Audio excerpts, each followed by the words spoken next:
talking, and then they did what you wanted them to do the whole time. So you're in control by maintaining the rhythm of the conversation. So there's a field between right and wrong. Meet me there. It's called workability. Let's figure out how to make this thing work. Gotta start thinking about we and not me. If you've got to have a hard conversation with somebody that's been with you for a while, most times it's just that there's been a disconnection. You just got to rekindle that relationship and get them back on board. They're going to stay on the bus. They got to be in the spirit of cooperation and workability, like Drew was saying. You're going to outgrow some people, and that's okay. Welcome to the 7 Figure Salon podcast with Rachel and Drew. I'm Drew. Did you say Rachel? Rachel. That's the intro. I think we should just roll with that intro. We should roll with that. I'm Rachel. Rachel. Welcome to the show. So today we're going to talk about how to have hard conversations with your team, because I know that it's hard to have hard conversations with your team. And if you are leading employees, even if you have renters, if you have employees, you have both, like, this is something that you have to understand how to do. And it's not fun. It's not fun to have hard conversations. Like, Drew and I are never like, we're excited to have a hard conversation. It sucks. And you have to have a hard conversation to be able to have easier days. So Drew has an amazing framework that he wants to share with you guys. And we've definitely shared this like exclusively with our coaching clients and also like with our own management team. But we figured we would share it with you guys today because we know how valuable it is and how much time, energy, and headache it's going to save you in the long run if you roll this out in your business. Yeah.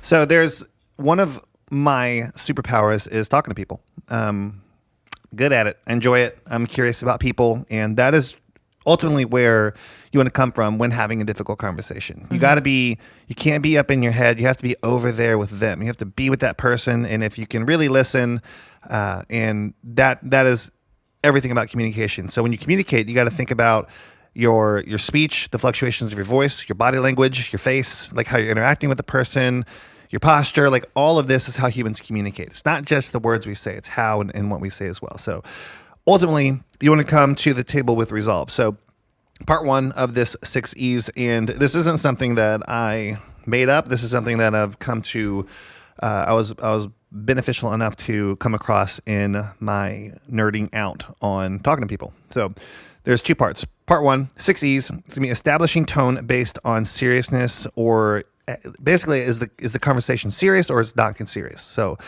I'm going to run through these and then I'll go deeper into them. Number 2, eliminate assumptions for them so they feel better. People like predictability, even if it's good or bad. They need to know what's going on. 3, explain the goal of the conversation. Let them know what you're trying to do.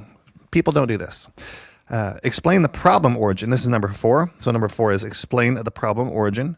Number 5, emphasize the impact of this problem. Number 6, estimate the severity on a 1 through 10. This is the 6 E's. So number 1, establishing tone based on the seriousness of the conversation. What I would say is if it's seriousness, you need to let them know. Like, sit down. Like, you don't need to ask them about the weekend and their kids. If it's not serious, ask them about their day. How you feeling today? What'd you do this weekend? Cool. Like that. It's light. If it's serious, I would be like, thanks for meeting me today. Let's just kind of dive right into it. Let's play this out. I think they would learn better if we're role playing. So I'm gonna be the stylist. You're gonna be the owner. I'm in trouble. Okay. I'm maybe let's say I'm the lead stylist of the salon. I bring in the most money for the salon. I know it. You know it. The team knows it. And I got a little bit of a big head and I'm getting a little too big for my britches. And I am thinking that I'm above the rules. Okay. And the reason that I am laying this out like this is because this is like literally almost every single time we have to have a hard conversation. Most times it's with the freaking top producer, and it's because they've gotten too comfortable. So that's why, and also when we help our clients with this, 9 times out of 10, the one person that they need to have a hard conversation with is their top producer. And we help them navigate this. So we're going to role play this like that. Okay. So I'm the badass, high demand stylist who is too big for my britches and thinks I'm above the rules. Yes. Drew is the owner who is getting talked to by everyone about how I'm not coming to classes, I'm not showing up, I'm not posting, I'm just kind of coming in late or blocking my schedule off early when I'm an employee. Okay. And so he's got to get big trouble or medium trouble. Let's say this is let's say that you have, and I know that management has talked with me several times at this point about me blocking my schedule off or me, rescheduling my days so I could go on a vacation or do like just above the rules, right? Like not following the rules. You know it, I know it. And now I'm kind of in like it's kind of getting to a point where like, dude, like you're involved now at this point, right? Management has dealt with it and it's now passing over to owner. Okay. So that's who we are. Cool. Awesome. So we'll just go through the 6 parts to the E's, and then I'll kind of hop in and out of the role play so you can keep you following along. Yeah. And we did not rehearse this. Okay. So this is 1,000%. Like, I don't know what I mean, I kind of know what I did, but, and also from the stylist perspective, like when the owner calls a meeting to the stylist, like normally the stylist is going to be kind of nervous. It's kind of a tone established. Yeah. But notice, you still got to clear it.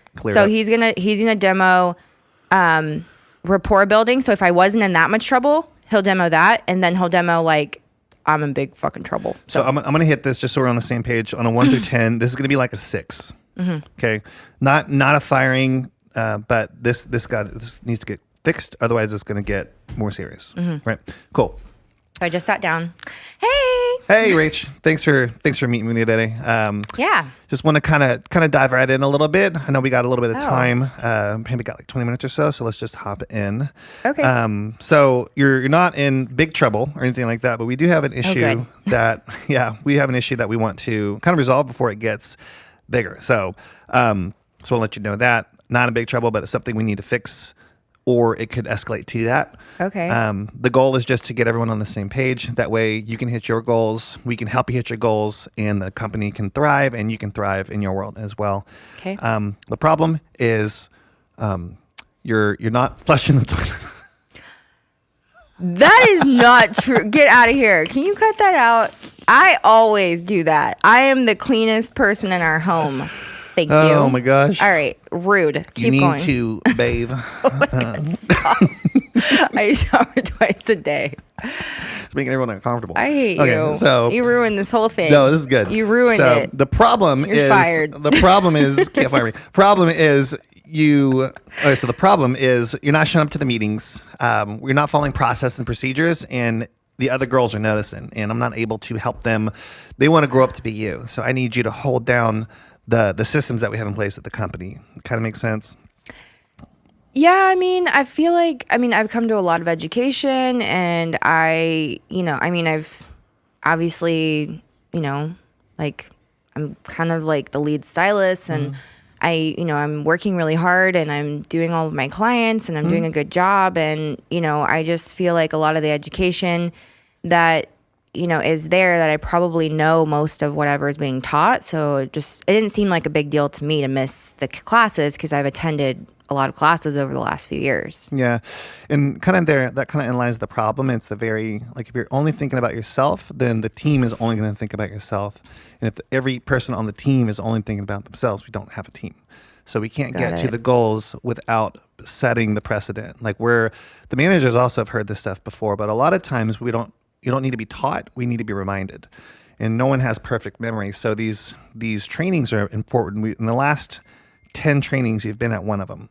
So we need you there. That's the stats. Yeah.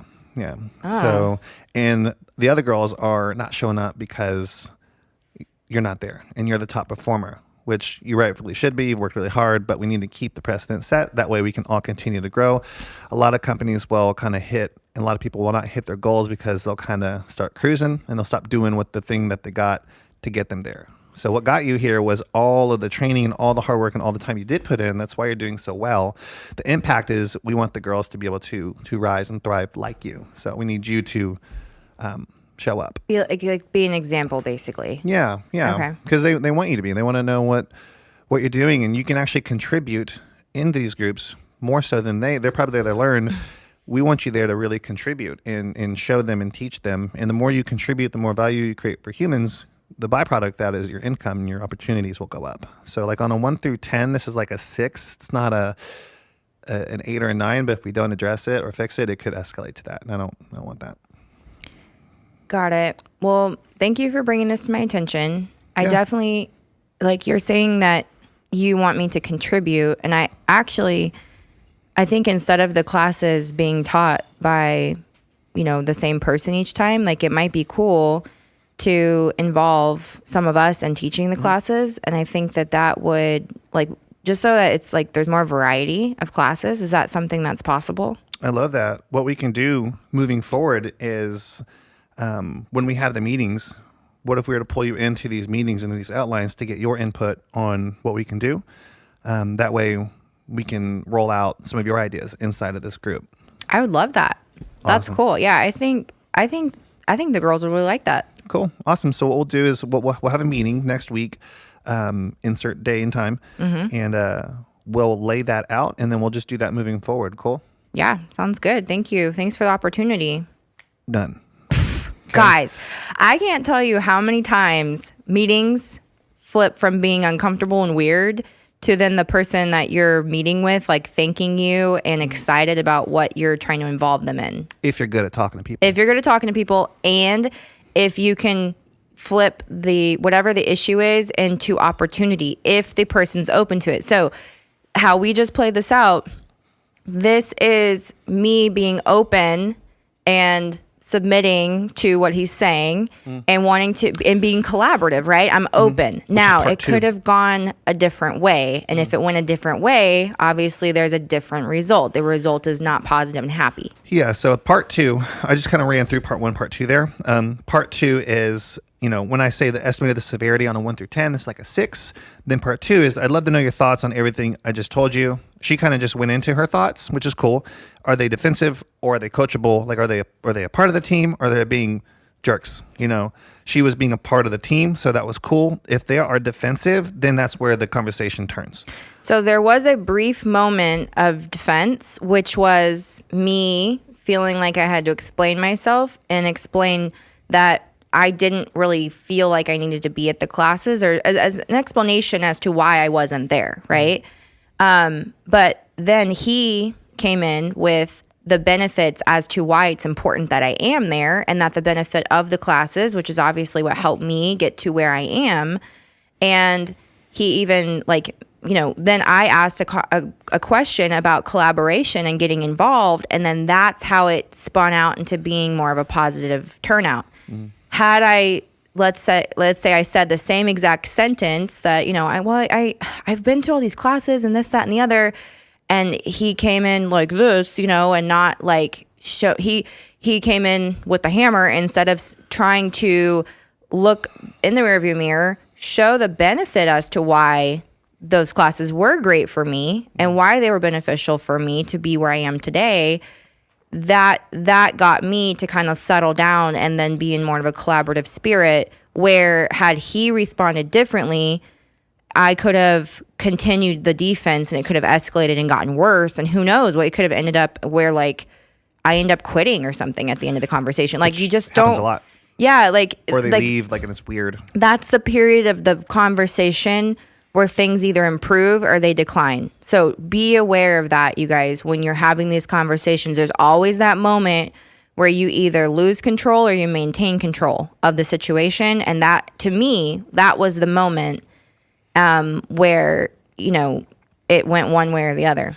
Yeah, and there's a really, really interesting, if you go deeper into like what I did, was if you have a type A or a high performer, they're likely going to be somewhat of a type A, not all the time, but they're going to be very certain on what they want, So instead of me coming at her combatively, I went with it. So she said some things. Instead of me trying to fight her head on with it, I kind of moved out of the way and I just went with it. I'm like, yeah, you boom. And then you did do this. And I just repeated kind of what she did do to get to where she's at. So I went with what she was saying to get her to do what I wanted her to do. So I was leading that entire interaction, but by leading it, I stood to the side to let her go through. It's like you open the gate, basically. It's like a bull, like when you're like what are they called? The bull guys with the red? Yeah, whatever that is. The matador. Okay. Yeah, so like that, there's a bull coming. If there's a type A, they're kind of bullish sometimes. I don't mean mean by bullish. I mean they're just there's not something wrong with being bullish if you can it's you have to control it because it can be used for your Well, good. Like that's you why can they're be probably a top high performer. producer. Yeah. Because Like they're a go-getter. they're not just like chilling and scrolling in the break room doing a whole lot of nothing. Like So they're you gotta know how out to there manage, doing it. You gotta know how to manage those types of people. So when you do that, what you're doing is you're just like, you're doing the Matador thing where you're getting out of the way, they run through the thing, and then they did what you wanted them to do the whole time. So you're in control Yeah. by maintaining the rhythm of the conversation. So Yep. really important to understand that. You don't want to get into an opinion back and forth. Or specifics. Yeah, and if someone's really difficult, a good way to make them undifficult is you got to get away from the right and wrong stuff. Rachel and I talk about this all the time. If right and wrong, it's a trap. You want to. There's a field between right and wrong. Meet me there. It's called workability. Let's figure out how to make this thing work. That's a good place to have conversation. So part 2. 1, I'd love to know your thoughts on everything I just told you. Are they defensive or coachable? Okay, she was coachable. We moved forward. Number 2, advice on what to do. Here's how I think you can resolve this problem. We did that really, really organically. She actually kind of did that. She did it on her own. She came to the table with a suggestion. Even better. Cool. I'm going to get out of the way. That works. Cool. I'm leading this show. Her idea, great. But I'm controlling this thing. 3, agree upon the cadence moving forward. She had a suggestion, and then I locked down the cadence moving forward on the calendar, and then assure of them of where they stand. Yeah, and notice how at the end of it, I asked a question, and if he wasn't open to collaboration, he would have been like, well, actually, no, like, we got it, but we still need you at the meeting. Like I would have probably like still submitted like, okay, because but I'm going to start lining up something else in my orbit. It'd have been a fake. Yeah, I'm going to start looking over the fence and exploring other options. Why though? Because I don't feel that I can be collaborative here. I don't feel that I can grow here, right? Sometimes when people say, like the whole, number 1, the most used phrase in the entire freaking industry is, I feel like, literally everyone I know says it. I feel like I'm not growing. Well, sometimes growth isn't just about the numbers, guys. Growth is about their ability to grow and be a part of more inside your company. So if this person, maybe they are at the tippy top of the salon food chain and they're, banging out services and they're killing it and their retail's great and their rebooking's great and they've got all these referrals and they're like they're the full package. And there's still something that's like not quite right. Like there's just a little bit of like tension or disconnection there. It's likely because they're bored or they want to be a part of more. So how can you involve that person in something else inside your company? It doesn't require a lot of extra money to provide growth for someone. It doesn't even have to cost anything. It could just be like, hey, I'm going to I want you to lead a assistant training every week. And in exchange for that, I will give you XYZ, or I want to do a filming project. I'd love to have you be a part of it. Like, wouldn't that be so cool if we had some videos of for our assistants of how to do a perfect blow dry, how to do a perfect shampoo. Like we film this stuff and that way you don't have to like teach it all the time. They can watch the videos before they start assisting you and that way they know their ABCs. And that is a huge thing to think about. What she's really saying here is what Rachel is doing and describing is she is making the company about the team, not Rachel. Because you cannot scale Rachel. You cannot scale You're one person. We cannot scale Drew. Like it has to be a team. The team scales it. And this is the same important. reason I don't really like people naming salons after themselves. So if you're listening to this and your salon, your freaking sign outside is your name, sorry. But it has to be bigger than you. Your company has to be bigger than you. Your clients have to know that there's other people to see besides you. You have to be able to do that. Otherwise, you're going to be doing the same thing over and over and over again for the rest of your life. You've got to start thinking about we and not me. And how can you get your people to do videos? How can you involve your people in leading meetings with you? How can you get people to lead education? And it's not just you every time. I don't ever lead education with my team anymore. I haven't in probably 2 years. The only education that I lead, which is more of a meeting, is a New Year meeting. And that's a New Year kickoff. And Drew and I lead it. and we're the last segment of the day. We're not even leading the whole front end of the day. So the better our business has gotten, and the more lucrative and profitable, and more employees and the more people and moving parts, the less it's about us, and the less it's about me. It's about the team, the girls. Yeah, and your position is to drive profit, cut waste, maintain profit, operate everything else, and market. You need to market. That's why we're doing the podcast. We're marketing. We're doing ads. We're doing content. Like, you need to be up there because you are a funnel for the team. Yeah. So that's very, very, very, very important. I think one of the I have an ick with the industry. What's your ick? The ick is like, I've never heard you say that before. That's the first time I said it. I guess I paused. I'm gonna make sure I said it right. And got a bone to pick with the industry. Pick. I'm just gonna piss a lot of. It's not pissing them off. It might. Whatever. The Backstreet. Comment below if you're mad. Screw him. The Backstreet Girls photo with the owner in the middle, like Beyonce. Oh, come on. I have a couple of those. You did it? I know. I know. We haven't taken any like that in a long time. Yeah, but yeah, you're right. They're like real high end photos, and there's like a fan, and there's like a halo around the owner. It's like, what is this? And then like she's an angel. It's just. I own a salon. I have made it. I have arrived. My entourage. Yes, it's kind of gross when you think about it. No one. That is no one's being like, wow. Just get to the side. Don't stand in the middle. Get to the side. I mean, I know that like naturally you're going to land in the middle. Probably. Where does the wolf lead from? Do you know? The middle or the back? The back. Okay. Yeah. Okay. Yeah. Well, put that in your pocket and walk with it. Okay.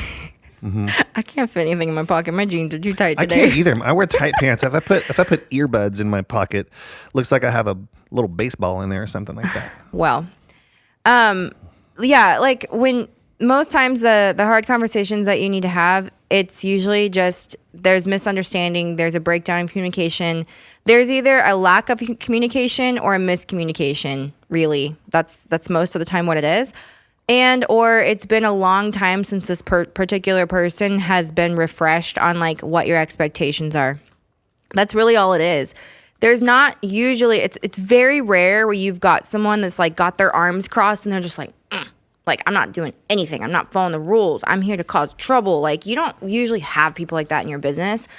And most times if somebody is like that, you will identify it within the first freaking week or so of them even working with you. Like, things will not jive. So if you've got to have a hard conversation with somebody that's been with you for a while, most times it's just that there's been a disconnection. You just got to rekindle that relationship and get them back on board.